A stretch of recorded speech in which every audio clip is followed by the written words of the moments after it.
अस्सलाम वालेकुम। जी जनाब, मेरा नाम इब्रार ज़फ़र और मैं इस वक्त नुमान भाई की शॉप पर खड़ा हूँ। तो बिल देख रहा था इनके पास से।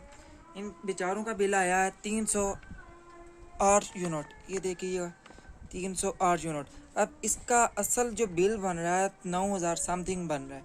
ठीक है, तो थोड़े बहुत तो टैक्स समझ आता है, ये जो भी एपी है ये वगैरह, लेकिन उन्होंने पता नहीं और कौन कौन से ये एफसी और भी टैक्स लगाकर इन्होंने जो टोटल बिल लगाया हुआ है 13,000 का बिल लगाया हुआ है।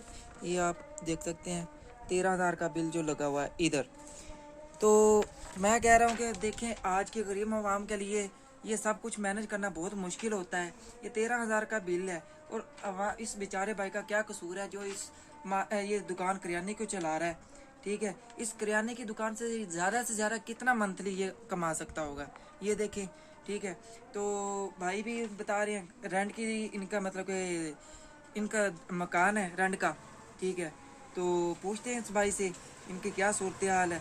तो नुमान भाई, ये आपका 308 यूनिट बिल चला हुआ है, 13,000 आपका बिल आया। तो ये कैसे आप सर्किट पूरा कर रहे हैं, घर का क्या हिसाब किताब है? उधर की करिए भाई, बड़ी मजबूरी नाल 25 ਤੋਂ 30,000 रुपये कमा रहे हैं।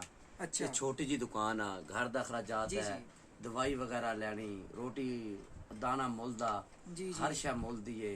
बहुत मजबूरी ਨੂੰ लगे चला रहे सी। पिछली बारी 7,000 बिल आया है, अच्छा इस बारी 9,000 बनता सी, इन्होंने 13,000 रुपये दे दिता है। अल्लाह हुकूमत ਨੂੰ हदायत देवे, जी हाँ उस तो बाद सर ते मेहरबानी फरमावे। बस हाँ जी हाँ जी की करिए, मजबूरी बहुत ज्यादा ने, घर दे बच्चे वगैरह ने, पढ़ाई वगैरह है, उस तो बाद लिहाजा घर दवाई वगैरह है और कपड़े वगैरह, कोई तो आना आप जाना। शादीशुदा हैं? जी शादीशुदा तो हूँ। फिर आपके लिए साफ ज़ाहिर एक फैमिली है माशाल्लाह, उसके भी अखराजात करने होते हैं। बिल्कुल 6 से 7,000 रुपये मकान का किराया, 2,000 अच्छा, दुकान का किराया है।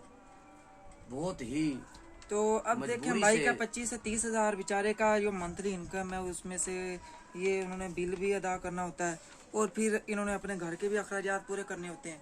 तो बताइएगा बेचारा एक गरीब आवाम है जो वो क्या क्या पूरा करे। तो हमारी इनसे इस्तदा है, दरख्वास्त है कि हमारे गरीब आवाम के लिए भी सोचिए प्लीज़ काइंडली। शुक्रिया।